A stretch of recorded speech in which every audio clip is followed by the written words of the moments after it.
प्रिय श्रोतागण, आज एक ऐसे महापुरुष का बलिदान दिवस है जिनके कार्यों ने पूरे देश को उद्वेलित आंदोलित कर रखा था, लेकिन उनके कार्यों के अनुरूप उनका नाम भारतीय इतिहास की पुस्तकों में आप में से बहुत कम लोगों ने बहुत कम बार पढ़ा और देखा होगा।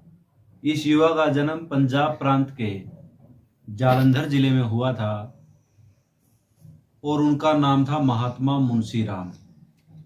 उनके पिताजी उस समय की राजकीय सेवाओं में थे, इसलिए उनका तबादला बहुत शीघ्रता से बार बार होता रहता था। पिताजी का तबादला शीघ्रता से होने के कारण महात्मा मुंशी राम की प्रारंभिक शिक्षा दीक्षा सम्यक प्रकार से नहीं हो पाई। पारिवारिक संपन्नता और प्रारंभिक शिक्षा सही प्रकार से ना हो पाने के कारण युवावस्था तक महात्मा मुंशी राम शराब, मांसाहार और व्यभिचार की दलदल में पूरी तरह से धंस चुके थे।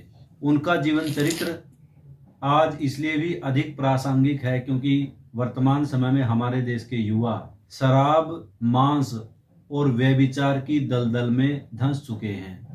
ये तीनों बीमारियां भारतीय समाज पर पूरी तरह से हावी हो चुकी हैं और सामाजिक कैंसर का रूप धारण कर चुकी हैं। इसलिए हमारे युवा ऐसे महापुरुषों के जीवन चरित्र को सुने, पढ़ें और उनसे प्रेरणा प्राप्त करके इन सामाजिक समस्याओं को खत्म करने के लिए प्रेरित हों और अपने जीवन का सदुपयोग सामाजिक सुधार जैसे कार्यों में करें। तो महात्मा मुंशी राम की क्योंकि प्रारंभिक शिक्षा सही प्रकार से नहीं हुई थी, इसलिए युवावस्था तक वह नशे और व्यभिचार में पूरी तरह से डूब गए थे। उस अवस्था में पिताजी ने विचार किया कि मुंशी राम का विवाह कर देना चाहिए।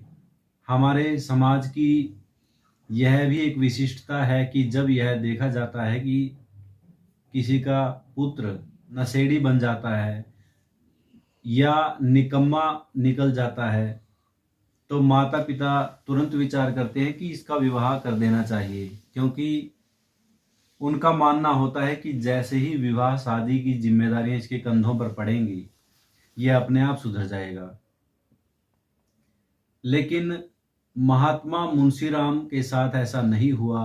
हालांकि उनकी धर्मपत्नी जी बहुत ही सुंदर और गुणवान थी, उनको हर कदम पर सहारा देने वाली थी, लेकिन फिर भी वह महात्मा मुंशी राम को इन नशे और व्यभिचार अथवा मांसाहार की दलदल से नहीं निकाल पाई। और इलाहाबाद के आसपास के क्षेत्र में धर्म के नाम पर होने वाले आडंबरों को देखकर मुंशी राम पहले ही धर्म विरोधी हो ही चुके थे, हिंदुत्व विरोधी हो चुके थे, बल्कि एक प्रकार से ईश्वर के अस्तित्व से भी उनका विश्वास उठ गया था। लेकिन उसी समय में पूरे भारतवर्ष में, विशेष तौर पर संयुक्त उत्तर प्रदेश और संयुक्त पंजाब में महर्षि दयानंद सरस्वती जी के उग्र व्याख्यान हो रहे थे और उन ओजस्वी व्याख्यानों के कारण देश का कोई भी युवा उनसे प्रेरित हुए बिना नहीं रहता था। और उत्तर प्रदेश में उस समय महर्षि दयानंद के जो व्याख्यान होने थे, महात्मा मुंशी राम के पिताजी राजकीय सेवाओं में होने के कारण स्वामी दयानंद के व्याख्यानों में सुरक्षा की व्यवस्था मुंशी राम के पिताजी को ही सौंपी गई थी। और जब कई दिनों का व्याख्यान सुनने के बाद मुंशी राम के पिता ने ऐसा विचार किया कि महर्षि दयानंद के व्याख्यान वास्तव में ही ओजस्वी और प्रेरणादायक होते हैं, इनके व्याख्यान मुंशी राम को एक बार अवश्य सुनने चाहिए। तो उन्होंने घर जाकर मुंशी राम को महर्षि दयानंद के व्याख्यान सुनने के लिए प्रेरित किया। हालांकि जैसा कि पहले वर्णन कर चुके हैं, इस घटना से पूर्व तक साधु सन्यासियों में महात्मा मुंशी राम की उस प्रकार की रुचि नहीं रह गई थी और यहाँ तक कि ईश्वर के अस्तित्व से भी उनका विश्वास उठ गया था। किंतु फिर भी क्योंकि पिता ने आग्रह किया था, इसलिए मुंशी राम ने महर्षि दयानंद के व्याख्यान में जाना स्वीकार किया। और जब वह महर्षि दयानंद के व्याख्यान में गए तो उनसे प्रेरित हुए बिना नहीं रह सके। इसके पश्चात ईश्वर को लेकर और धार्मिक अथवा सामाजिक विषयों में उनकी जो शंकाएं थी, उन समस्याओं का समाधान वह महर्षि दयानंद के पास करवाने जाते थे। महर्षि दयानंद चुटकियों में उन समस्याओं का समाधान कर देते थे। और जब इस प्रकार की घटनाएं घटित हो गई तो महात्मा मुंशीराम के जीवन में बदलाव आना प्रारंभ हुआ। लेकिन तभी अचानक से एक दिन उनकी पत्नी का देहावसान हो गया और अपनी मृत्यु के अंतिम क्षणों में उनकी धर्मपत्नी जी ने मुंशीराम के नाम एक पत्र छोड़ा, जिस पत्र में लिखा हुआ था कि पिताजी के प्रभाव से, पारिवारिक संपन्नता और आपकी सुंदर कद काठी के कारण आपको तो कोई मुझसे भी अधिक रूपवती और गुणवान पत्नी मिल जाएगी, किंतु मेरे पुत्र और पुत्रियों को दूसरी मां नहीं मिल सकेगी।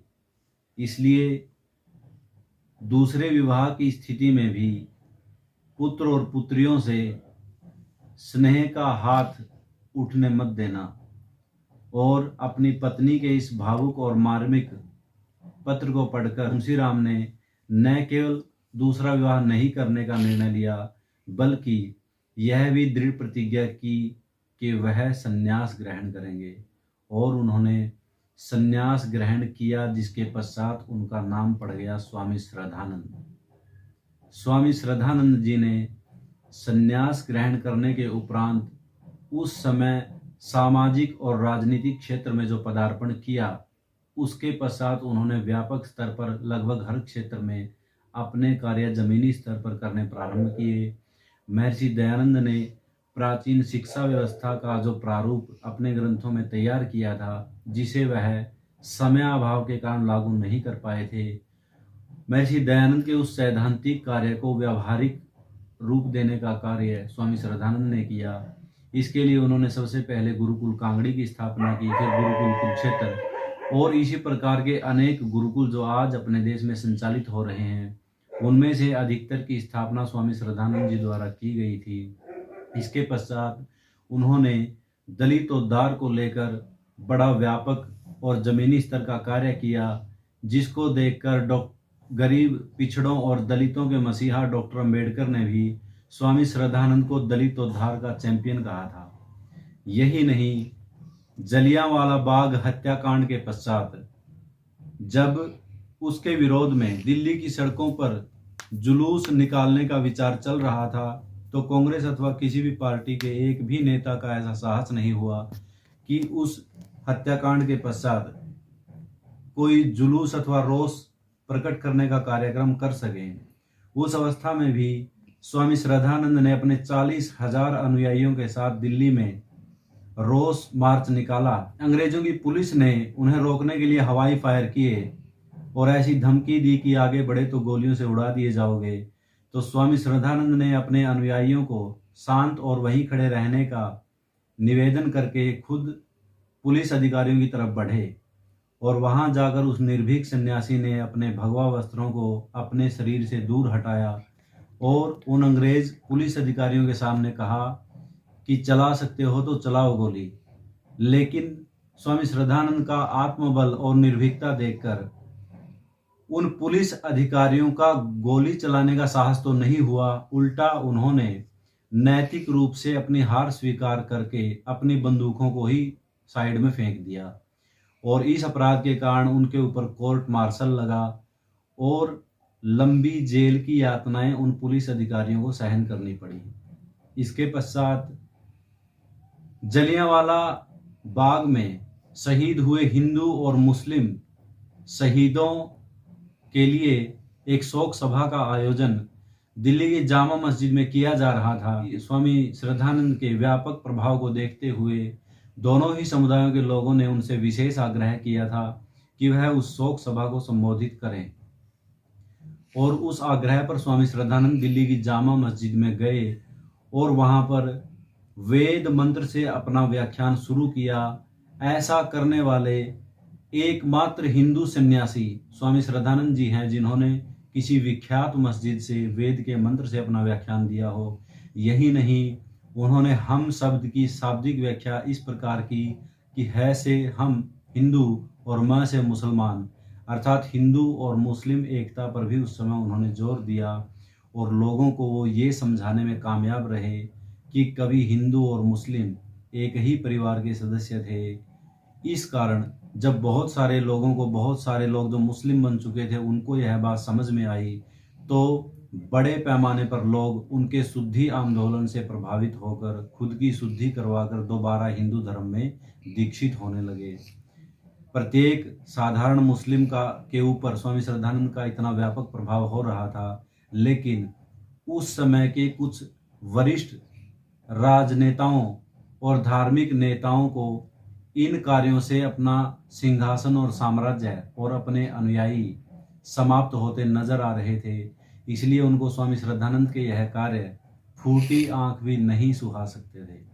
इसलिए उन कट्टर मुस्लिम नेताओं ने महात्मा गांधी के कान भरने शुरू किए कि आप स्वामी श्रद्धानंद को शुद्धि का कार्य करने से रोकें। महात्मा गांधी स्वामी श्रद्धानंद से मिले तो उन्होंने पहला ही प्रस्ताव यह रखा कि आप शुद्धि के कार्य को बंद कर दें।